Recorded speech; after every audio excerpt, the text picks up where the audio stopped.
Cheating wife cries after husband takes brutal revenge. Reddit cheating stories. I'll never forget the night my entire world fell apart, only to be rebuilt from the ashes in a way I never imagined. My name's Mark, and for 10 years, I believed I was living the dream. A beautiful wife, a stable job, a cozy home, and a life built on love, or so I thought. My wife, Emma, and I had been together since college. She was the kind of woman everyone admired: warm smile, intelligent eyes, and a charm that could melt any room she walked into. But beneath that beautiful facade was a secret that would tear me apart. It all started with little changes. Emma began staying late at work, saying she had deadlines and team dinners. At first, I believed her. Why wouldn't I? Trust was the foundation of our marriage.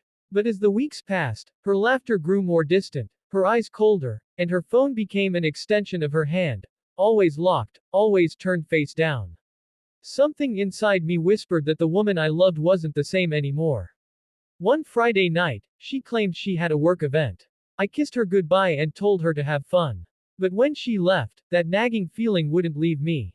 My best friend, Ryan, noticed my stress and said, "Mark, if something feels off, it probably is. You deserve to know the truth." That sentence echoed in my mind all night. So, I decided to do something I never thought I'd do. I followed her. It was drizzling outside, the kind of quiet rain that hides tears. Her car led me to a fancy hotel on the edge of town. My heart pounded so hard I could barely breathe. I parked a few blocks away, waiting in the dark like a ghost watching his own life crumble. Then I saw her. Emma stepped out of her car, dressed elegantly, too elegantly for a simple work event. And then he appeared. A tall man in a suit, someone I recognized instantly. It was my boss. I froze. The man who praised my work, who'd invited us to dinners, who'd shaken my hand at company parties, was the one she was meeting. She laughed as he touched her waist, a laugh that used to belong to me. They entered the hotel together. My stomach turned. That moment shattered something inside me forever. But instead of rage, something colder took over: clarity. I didn't confront her that night. No shouting, no drama. I drove home, numb, and made a decision. I would make her feel the same humiliation she made me feel, but in a way she'd never forget. The next few weeks were a masterclass in patience. I acted normal: kisses, smiles, the usual routine. She thought she'd gotten away with it. But behind the scenes, I was collecting everything: photos, messages, call logs. With Ryan's help, I built a complete file of her betrayal. Then came my revenge. Our 10th wedding anniversary was approaching. Emma wanted to throw a party, invite family, friends, and coworkers.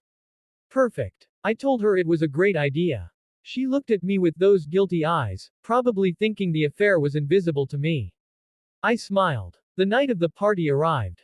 Everyone was there: her parents, my parents, even my boss, the man who'd taken what wasn't his. Emma stood beside me, smiling for the cameras, pretending to be the perfect wife. I raised my glass for a toast. 10 years, I began. 10 years of love, laughter, and trust. But tonight, I want to celebrate something even more powerful: the truth. The room went silent. Emma's smile faded. I turned on the TV behind us, and the slideshow began. Photos of Emma and my boss at the hotel. Screenshots of their texts. Audio recordings of her calls, her voice whispering things that used to be mine alone. The crowd gasped. Her parents broke down in tears. My boss turned pale as a ghost. Emma dropped her glass, her hands shaking, her face drenched in shock and tears. I continued, calm as ever.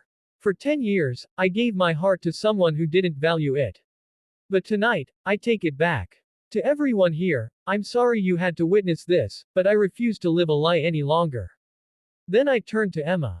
You wanted a celebration. Here's your truth. I hope it's everything you dreamed of.